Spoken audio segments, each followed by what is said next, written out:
Good morning, everyone. Good afternoon, good evening, wherever you are, whatever your time zone. Welcome. This is Digital Transformation Talk, and I am your host, Kevin Crane. Welcome to the show. Today, we are discussing the topic of transforming your organization with generative AI.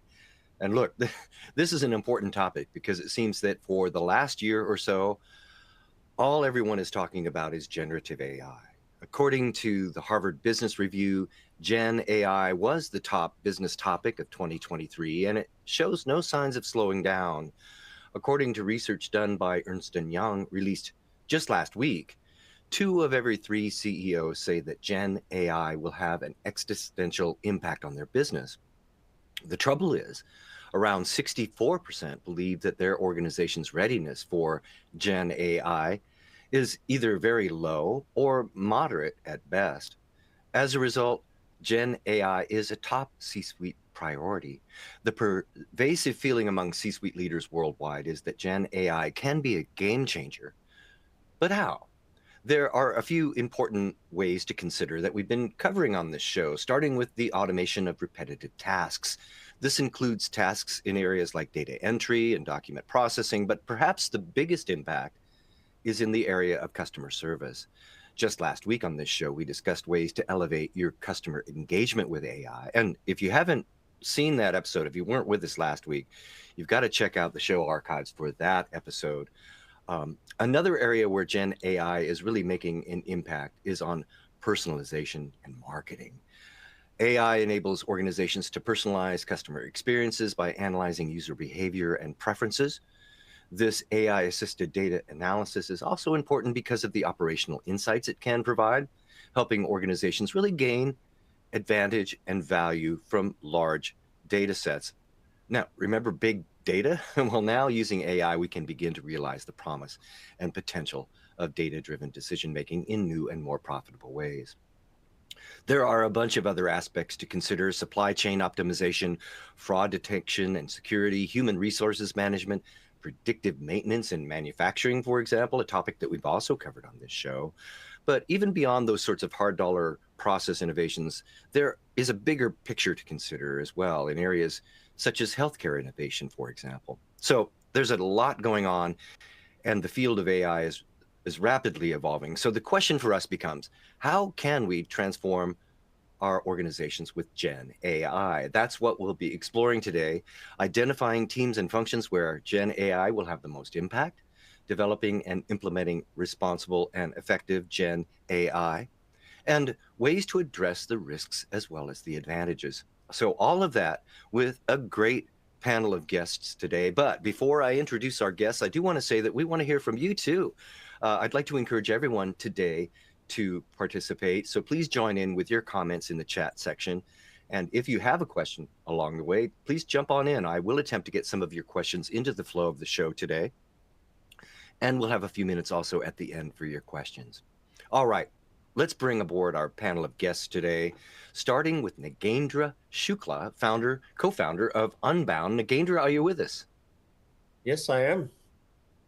Hello, Thank you for Nagendra. having me. Welcome back to the show. Thanks so much for being with us today. Where are you calling in from, Nagendra? I'm calling in from sunny Fremont, California, although it's not as sunny today. Sunny Fremont, California. All right. Well, welcome aboard. Thank you so much for being with us. Also Thank you. with us is Jamie Grabert, president and co-founder of the consultancy group. Jamie, are you with us? Yes. Hi, Kevin. Hello, Jamie. Welcome aboard. Where are you calling in from today? I'm actually in the Bayou of New Orleans this week. The Bayou. All right. Welcome aboard. Thank you so much for being with us. That's fantastic. And joining us also today is Chris Surdak, Managing Director and Chief Advisory at Frontier Foundry, and the author of the book, The Care and Feeding of Bots. Chris, are you with us? There you are. All right. It's great to have Chris with us as well. Chris, where are you calling in from? We cannot hear you, Chris. We cannot hear you, Chris. Maybe your mic is not enabled. So let's give Chris a minute to work through his microphone issues. Hopefully he will be with us here in just a moment. All right. I would like to draw our attention to an article published recently by Forbes that talks about the changes in funding for Gen AI in 2024. It talks about the fact that many organizations have reached what they call a level of high digital density. High digital density describes companies that already have invested in digitizing large parts of their operations.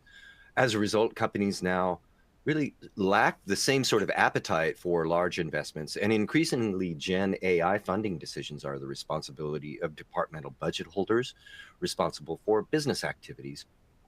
This is spawning an increasing move to multidisciplinary approaches to Gen AI, with C-suite executives looking for a clear line of sight to those investments. So my question to the group today is, where does and should the investment come from for Gen AI? And how can departmental leaders really be successful in getting the funding and support that they need to innovate? Nagendra, I'd like to start with you, if I could, please. What are your impressions of the article, and where do you feel that the funding for Gen AI should be coming from in 2024? Yeah, for sure. And thank you for having me, first of all. This article is pretty interesting, and especially the parts where it draws the parallel with the cloud enablement, right? How and what kind of prioritization was followed when companies were moving things on cloud. So if you look at the article closely, I mean, the gist of it is there were the prioritization typically went through these four key points. One was the business impact. Obviously, they first saw what are the things that need to move, what are the apps, or what is the data that needs to move to cloud that will have maximum business impact. Next up came the customer impact, and then efficiency, and then tech modernization. So so those are probably the similar or same prioritization principles that we are going to see when we are doing Gen AI transformation, if you will, right?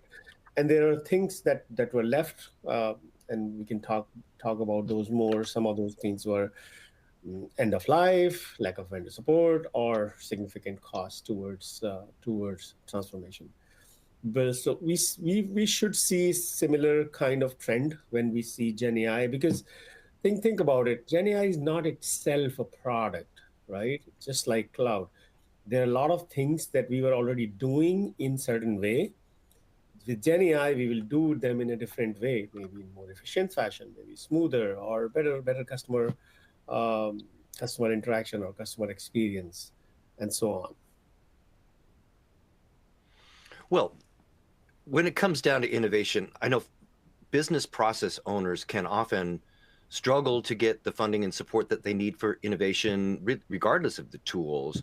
Nagendra, what are your suggestions for business process owners, departmental budget holders, to be successful in getting the support that they need in terms of C-suite funding and sponsorship? I think just like anything else we would do, Gen AI is no different. Like something that new, it has still has to prove out. So my recommendation would be, start small, right? And identify the use case, that list of use cases, and then try to see, where is the biggest bang for the buck? Where am I getting most benefit? And there may be a lot of times you might find in very little funding, you may be able to things like some kind of text generation, right? I'm not getting into image and video yet, right?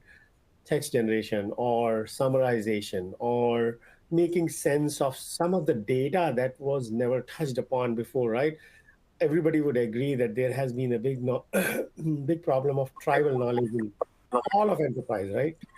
So now with Gen AI, maybe that problem could be solved. That problem has always existed. Whenever I went into a new job and joined, it was so hard to understand what went on prior to me joining or prior years, and then you have to figure out how the things came in place so that you can then deploy things to improve things to make them more efficient, and so on.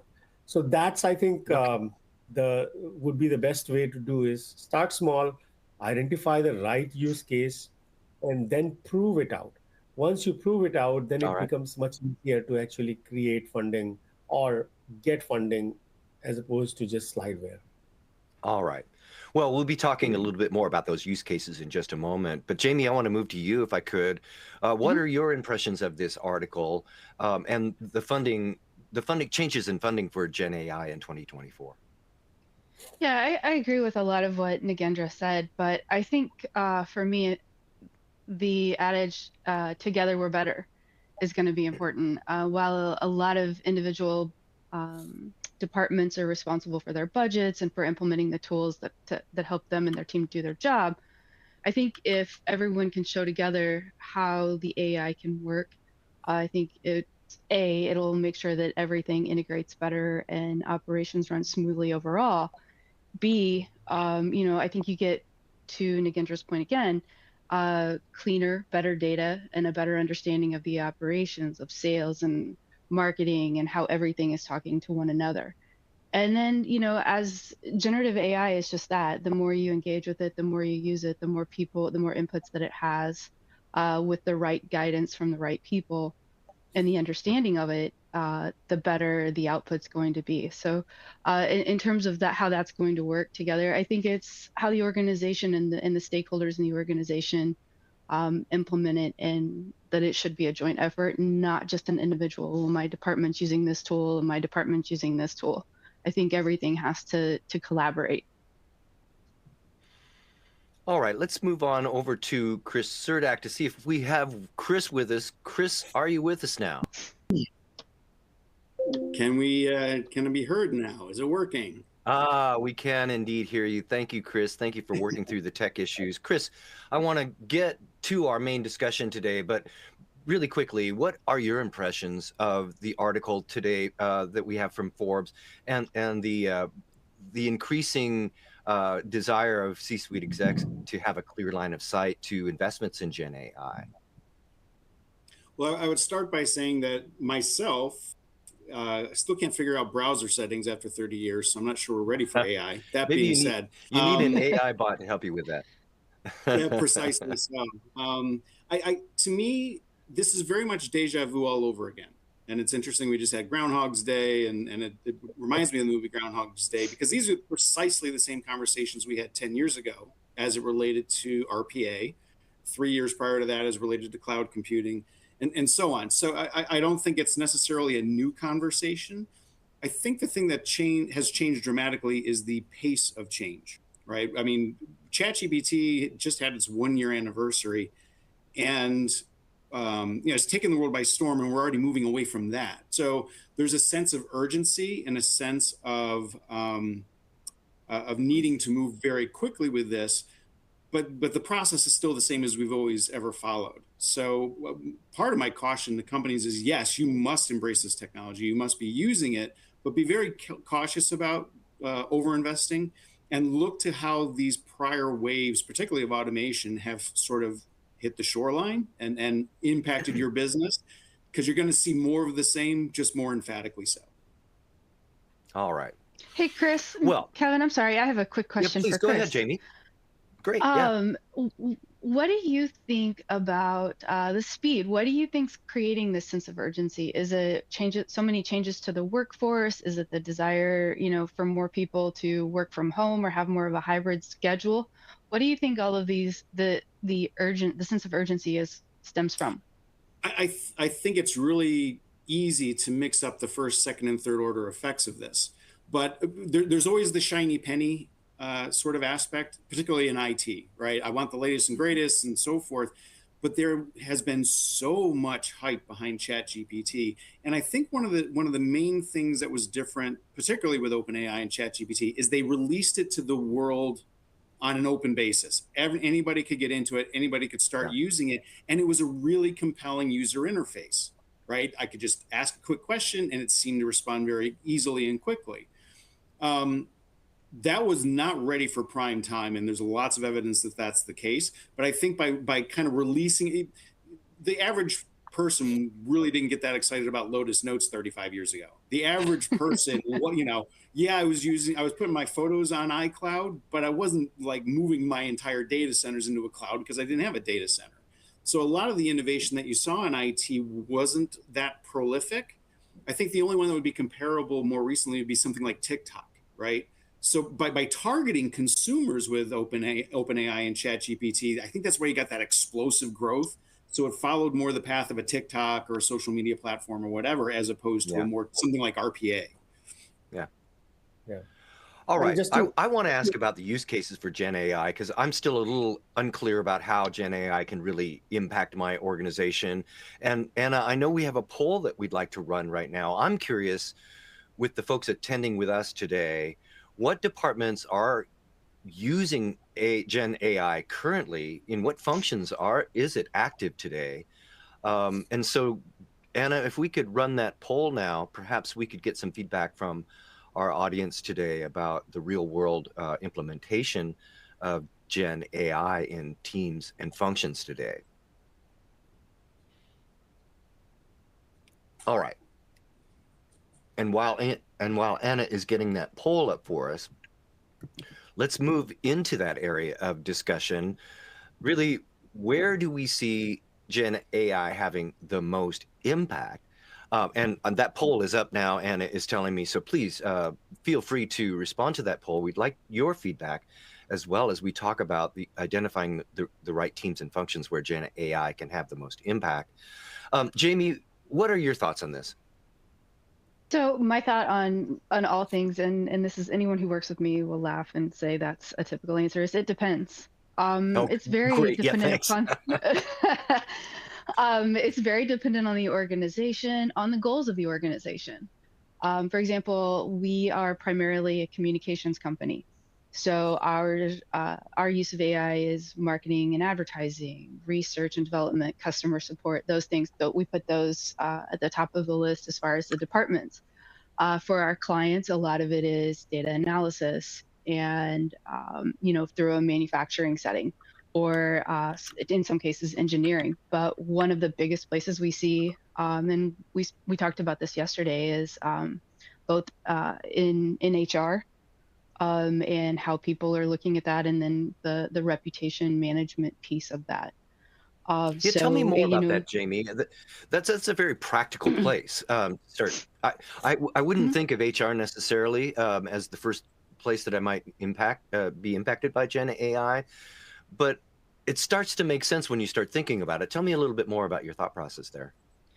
Yeah, so for HR, we work with clients who do a lot of, will do some hiring, but also do employer branding, internal marketing, management of, staff management and things. But where we see a lot of it is in, or when we speak to a lot of people in communicating their needs, where we see a lot of it is, and everyone's seeing it really, is in the reviewing of resumes. You post a job on LinkedIn, you get 400 resumes, and there's no way one or two humans can get through all of those in addition to all their daily tasks.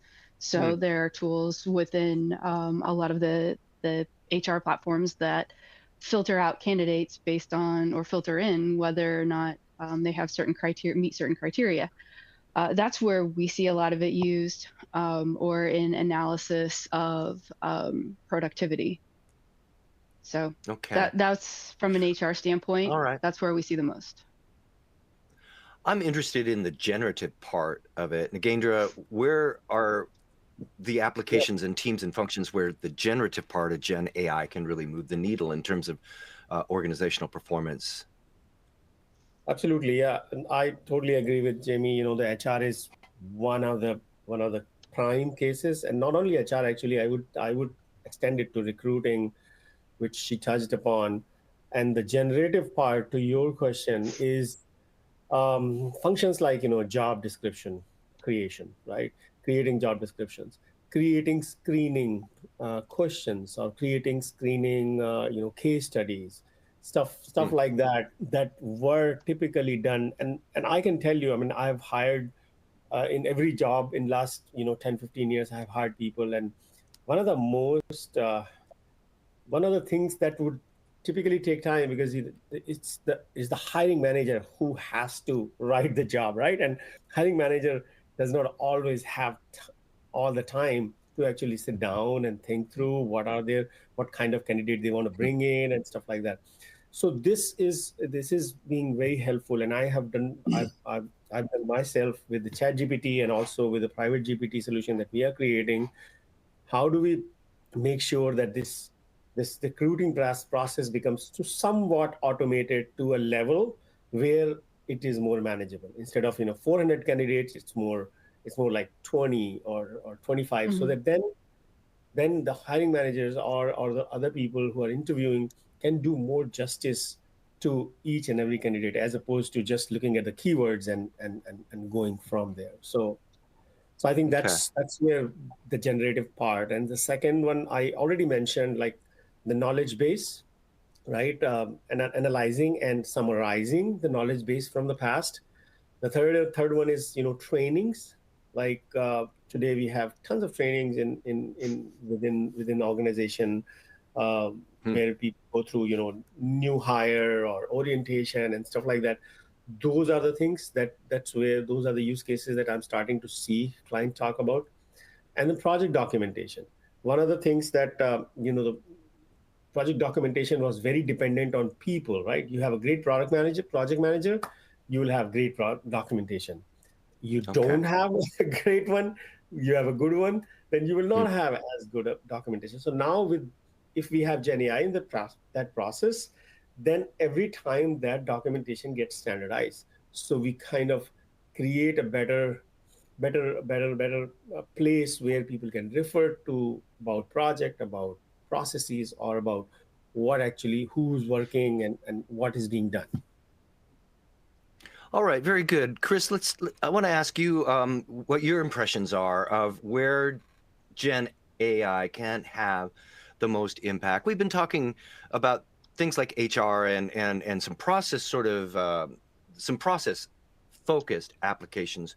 Where do you see Gen AI helping my organization move the needle in terms of its KPIs, its major KPIs in terms of profitability and new market penetration and those kinds of things? I want to emphasize the word generative in generative AI to differentiate it from all the other AIs that are out there, because we've been doing this for many, many years. And the generative part is it's useful in generating content volume. I think the other guys had kind of brought this up as well. But if you need to generate a whole bunch of stuff that is adequate, not necessarily great content, it's great for that, right? You can generate pages and pages and pages. A few weeks ago, I had to create a business plan with an arbitrary requirement of like 100 pages, and I used generative AI to just effectively barf out 98 of the pages. Now the other 2 pages was actually meaningful content that I was contributing that was specific to the use case at hand. But where you just need volume and the quality doesn't necessarily need to be that high, phenomenal for that sort of use case. And this has been borne out in a lot of the research that's coming out more recently, like out of the University of Minnesota Law School. There's a great use case coming out of there. So where I need lots of content volume, or where I need to have someone that is highly skilled, highly knowledgeable, get access to a lot of information quickly so that they can make even higher quality decisions. So there's a strong polarity in the use case for this technology. It's either commodity stuff, add volume, effectively cost-free at the low end, or take my most high-end, most skilled resources, people, and make them even more effective at generating high value added, differentiated content. I have something, Chris and Nagendra both. So on this topic, the generative piece of generative AI means the tools are only as good as the information and the people using it, correct? I mean, would you agree to that? So I love this because people talk about prompt engineering, like we need to do a better job of prompting the system, and what that actually is behavior modification. We're trying to improve the behavior of the questioner. The challenge, particularly with generative AI and LLMs, is that they are context blind. They have no when you ask a question, what color is George Washington's white horse? It has no idea what you're asking. Yeah. It seems like it does, but it doesn't. It just knows the next word is most likely statistically going to be X. Yeah. And so your ability to ask better questions is what gets you, which instantiates context for the system so it can generate better responses. Similarly, many of us have probably experienced how ChatGPT appears to gaslight you. Yeah, if it doesn't really provide a good response and you challenge it, after about 4 or 5 times, it just stops. It gives up. That's because you're driving it down a statistical rabbit hole from which it can't extract itself. So again, it can be a really useful tool, but it's really dependent upon the quality of the questioner and their ability to provide the context for getting appropriate answers. Yeah, yeah, absolutely agree, Chris. Very well put. It's totally context blind, right? And if you see under the hood, what it basically does is it it works in numbers. It doesn't work in words. We think that it's working in words, but it's everything that we are telling in terms of prompt. It turns it into vectors, which are numbers, and then from one vector to the other, adjacent vector, and then once it has all the answer in form of vectors, then it turns it back into a language. So end products, like what you gave, what comes out depends on what was that, how accurate the prompt was. So garbage in, garbage out kind of a. Jamie, I'll give you an example. Last year I did an experiment as ChatGPT was kind of exploding, basically a year ago, where I asked it to write an article explaining how ChatGPT was going to drive digital transformation in organizations. And it threw out 1,500 words of technical jargon, right? I then asked it, please explain how ham sandwiches will drive digital transformation in organizations. And the words that it spit out at that point, it was like 88 to 89% identical words. The other 11 or 12% of the words revolved around the fact that I used the term ham sandwich instead of ChatGPT. So this goes back to Shannon's information theorem. It's a almost 100-year-old law, basically, of information management, that the less something appears in a body of a corpus of information, the more relevant it is to what's being discussed. And so we've been studying this, like in the world of e-discovery and natural language processing, for decades. It's just being manifest at scale with 150 million users in real time. Yeah, and part of it is. So would you agree? Sorry, go ahead, Kim. Yeah, well, and I think part of it too is the tool you use. We talk about ChatGPT, and I think everyone's kind of learned that it has its limits, but there are other tools, that we can use too, that, the more we engage with those, the better the data. I mean, ChatGPT, yes, we talk about that because it is more consumer facing, like you mentioned earlier. But I think the other AI tools that we use for business, for data analysis, for things like that are more intuitive, that we interact with daily or regularly. And then we have, subject matter experts that are also using those. We're going to get better outputs. We're going to get better at this as the tools evolve and as we evolve in our understanding of how they work, correct? I think most of the innovation you're going to see that's meaningful and truly adding business value is in small language models, right? Same concept, but I'm not feeding it a trillion tweets and social media posts, because if I'm trying to come up with better insurance policies automatically, having 50 million entries about Kim Kardashian doesn't help with that model. And in fact, it probably pollutes the data a bit. ChatGPT being built off of social media data, we're literally training it off of the worst examples of human communication that humanity has ever invented. So we should not be surprised that we're not getting fabulous results out of them. But small language models are awesome, and they're incredibly powerful and useful. Yep. All right, very good. Kevin, I would, if I can add something to that. Go ahead. I know we're starting to get in. We need to keep moving on, but Nagendra, please, yes, your thoughts? Sure. Just quick one is that when we hire people, right, we don't hire one person to do marketing, to do sales, to do documentation, to do project, right? We hire specific skill sets, and that's what is going to be with the Gen AI also, right? Like Chris mentioned, small LLMs, workflow specific LLMs, that I need best insurance policy or I need next best offer, and give that particular data set for it to learn, so that then it can do right object-oriented results for that particular use case. Exactly. All right. Very good. We are here today with Nagendra Shukla from Unbound, Jamie Grabert from the consultancy group, and Chris Zerdak from Frontier Foundry, and we've been talking about ways to innovate and transform your organization with Gen AI. If you have a question or a comment for our guests, please feel free to enter that into the chat feature. We will be getting a moment or hopefully in a moment or so some time to address your questions. But folks, I'd like to move on to our next discussion point, and it has to do with implementing responsible Gen AI, what kind of framework we should be using. So my question to you folks is exactly what is responsible Gen AI?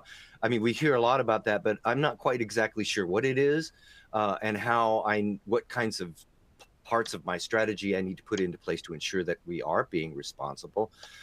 So Nagendra, what is your definition of responsible Gen AI, and what's a good framework for me to consider as I put my strategies together?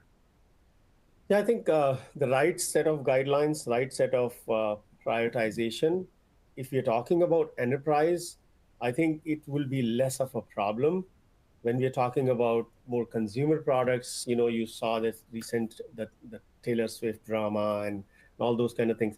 So the products will have to have some guide rails in order to make sure that there is no profanity, there is no fraud that is being done on the consumer side. On the enterprise side, I think it's better managed. Like to Chris's point, if there are small LLMs, then those LLMs would be targeted at specific job. So I don't think that we have to worry about things that we have to worry about on the consumer side. And they also would enable lower carbon footprint or lower environmental impact, because they are smaller LLMs. They are targeted at specific jobs, smaller data sets, so less compute power, less heat, and so on and so forth. All right, very good. Chris, what is your definition of responsible Gen AI? Oh boy. So I started my career a long time ago as a spacecraft systems engineer focused on mission success. So we had a whole team of engineers trying to get to Mars. 20 of us were trying to figure out how do we land, how do we get there? And I was the guy that said, how do we not blow up along the way? So I've always been a not blow up along the way kind of person. And so for this, the guidance, and my next book is literally on this, governance of AI. A few rules of thumb are, if we shut it, whatever you implement with this system, if we shut it down for 72 hours, would you survive? Or what would the degree of damage be? If the price of accessing the tool, because all this is basically cloud-based, if the price went up by a factor of 10, would you still be using it for the given use case? And are you training it with, proactively training it with false positives and false negatives, which nearly nobody does, and that's absolutely critically important. Our old rule of thumbs, false negatives cost money, false positives cost lives. And so when nothing is more important in this technology than the training and properly shaping the data and properly training with the data. So you need to actively be looking at false positives and false negatives and how the system responds. To me, those are the basics of being responsible with the technology and ensuring you get meaningful results. And then don't let it make decisions without oversight. That's about it. And Jamie, when it comes to responsible Gen AI, what are some aspects that should be in my strategy? Ethical use, I think, has to be top of the list. Are you using it in the right ways for the right reasons? And then, preventing biases is going to be key too, because that's one thing that you run into all the time with data, especially with generative AI data, or just in general, is bias. And you want to make sure that, and you see that, again, back to the HR example, you see a lot of that, because what it starts to do is, like, take your LinkedIn dashboard, for example. If you look at it, you're going to see, okay, well, in this category, you hit 9 out of 10 qualities of all the other candidates. So it starts to look at all of those people and see, oh, well, everybody that applies for this job should have these skill sets. Well, it doesn't take into account these skill sets over here that may, in fact, be better for that client, but because this person only has 3 of the 10 instead of 8 of the 10, they get kicked out. So I think, there has to be a way to, you have to adjust for biases and pay attention to those. And then back to Chris's point, governance is going to be critical. Understanding it, monitoring, understanding, and then making the adjustments as you need to. One thing we see, sometimes bigger corporations have a bigger issue with this than smaller ones, is that there's, things kind of continue to snowball, and then you're forced to deal with it. Whereas in smaller organizations, you can be a little more nimble and adjust to those things. So I think, with AI, it's going to be kind of the same thing. Is we're going to have to use it ethically and responsibly, and document the use. Make sure that people have a basis and understanding of what it is and how powerful it can be, and then implement accordingly. Keep your team trained, and just continue to monitor. I think it's going to be an evolution of things, especially as more and more departments continue to adopt it. I think you have to set some clear guardrails. Jamie, if I may, last year I started using the term bias fission, like nuclear fission. And the challenge of using this vector math approach is that if there's any bias at all in the system, it nucleates and it spreads and it poisons the entire well. So if you have a tiny bit of bias anywhere in the data set, it's going to be explosively emphasized in subsequent implementation. And it's all in my sense so far is it's actually unavoidable using this form of mathematics. And that's where the human, well, I think that's where the human aspect comes into it, because at the end of the day,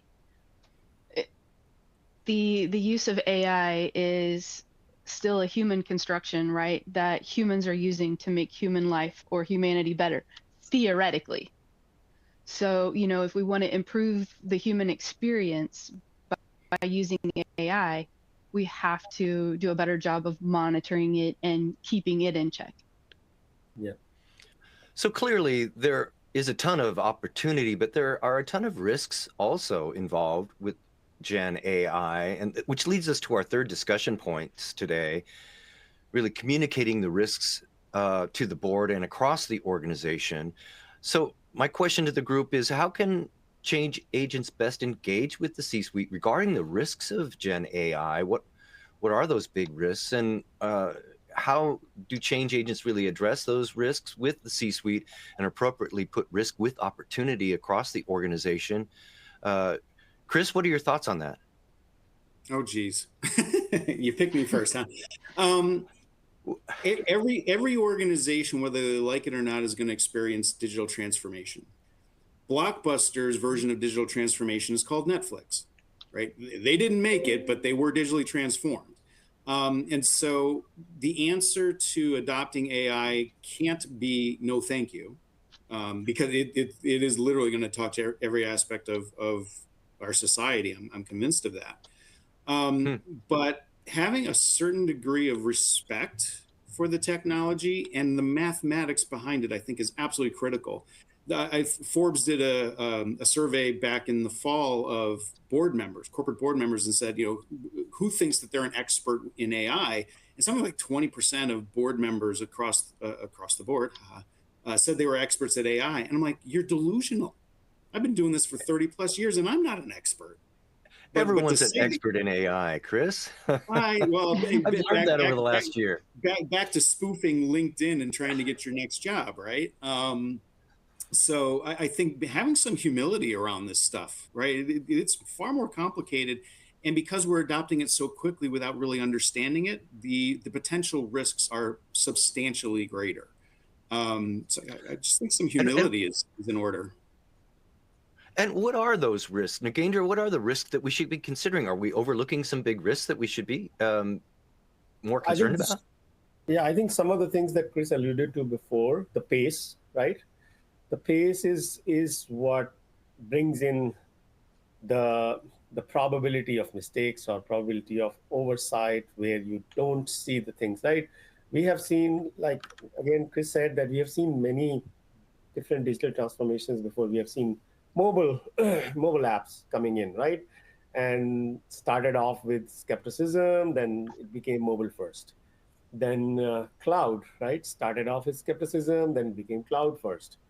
Now we have Gen AI. All of those things, they they clearly had some end in the sight. The risk in Gen AI is there is right now we do not see a logical conclusion that this is if I reach here, let's say point A to point B, I am there. That's not there. So we have to start looking at what are those steps so that we can actually calibrate ourselves and then determine the risk. So to tell you tangibly, I don't know if we can say what are exactly the risks involved because we're just touching the water. We haven't felt the temperature. We haven't seen how deep it is. We're just kind of going with the flow. That's the difference between this and past few uh, transformations I would see. Right, All right. that has happened. Right. Okay. All right, folks, we are starting to run short of time. And Jamie, we are getting a question or two, a comment from our audience today. I thought I'd go to you for this. This is coming from James.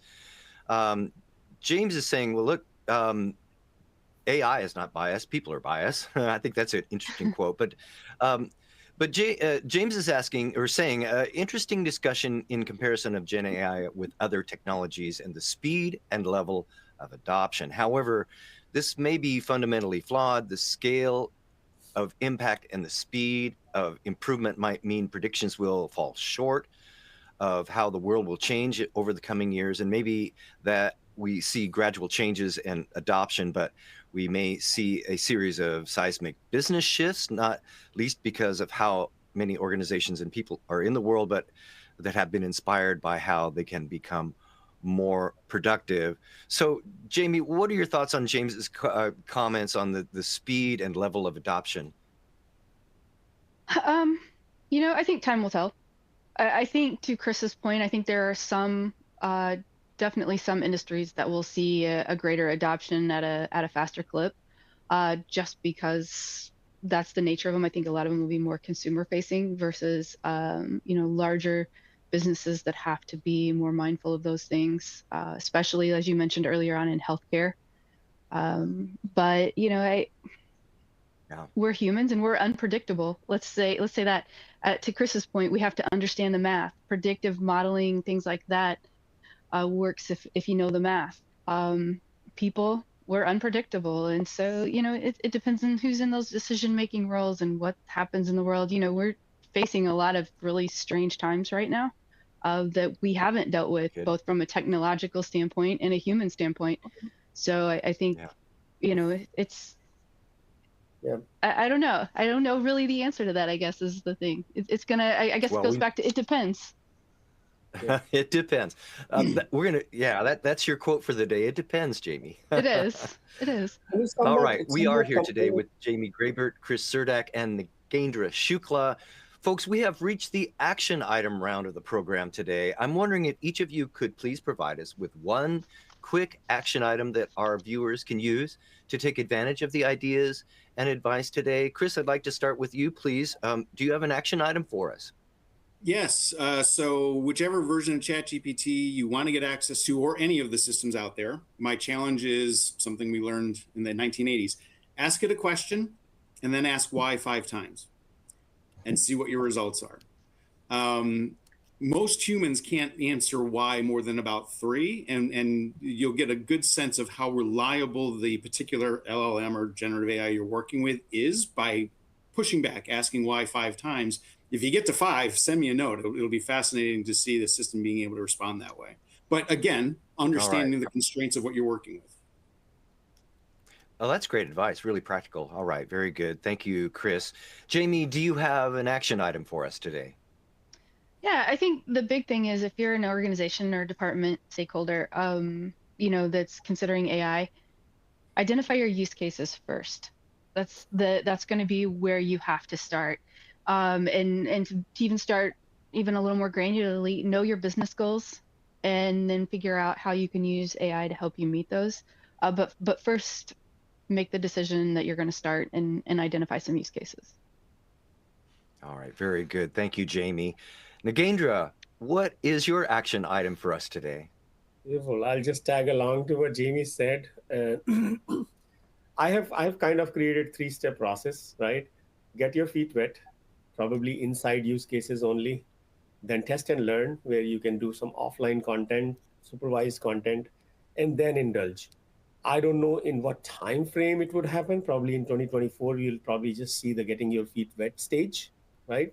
And going forward, then we'll see more.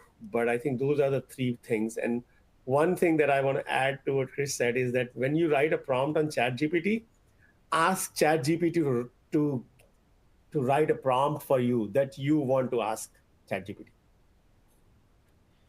Nice. All right. That is Nagendra Shukla, co-founder of Unbound, Jamie Grabert, president and co-founder of the consultancy group, and Chris Surdak, managing director and chief advisory at Frontier Foundry. Folks, thank you so much for being with us today. It was a great panel discussion. We could speak for another hour on all of these topics. So thank you so much for your time today. Your perspectives and advice were spot on. I hope we get a chance to talk again soon. And to everyone joining us today, thank you too. Join us again on 2/27 next week when we have another great panel of guests discussing the topic of making hybrid working a long-term success. It should be another great discussion. Meanwhile, if you'd like to find me, you can do so on LinkedIn. I'm happy to connect there. Check me out. I'm Kevin Crane. And you can also check out my weekly audio podcast, the Digital Transformation Podcast. But for now, that will do it for this episode of Digital Transformation Talk. And until next time, I'm Kevin Crane. Thanks for watching. Thank you, everyone.